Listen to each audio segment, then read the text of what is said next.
చెప్పకూడదు దేవుని బిడ్డారా. కాబట్టి నిష్కపటులుగా ఉండాలా. యేసుప్రభువు వారు చెబుతాడు, ఆయన పాము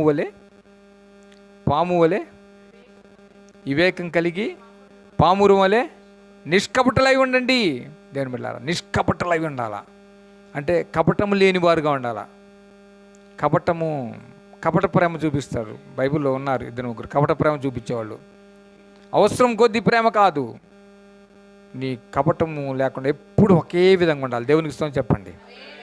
ఎప్పుడు ఒకే విధంగా ఉండాలి దేవుని బిడ్డలారా. కాబట్టి దేవుని బిడ్డలారా, మన జీవితాల్లో ఇంకా మనం చూస్తాం 25వ వచనంలో చూస్తే, ఫిలిప్పీయులకు రాసిన పత్రిక 25వ వచనంలో మనం చూస్తే, మరియు 24వ వచనం కానీ చదవండి. అయినను నేను శరీరమందు నిలిచి ఉండుట మిమ్మును బట్టి మరీ అవసరమై ఉన్నది. మరియు ఇట్టి నమ్మకము కలిగి నేను మరలా మీతో కలిసి ఉండు చేత నన్ను గూర్చి క్రీస్తు యేసునందున మీకున్న అతిశయమును అధికమగునట్లు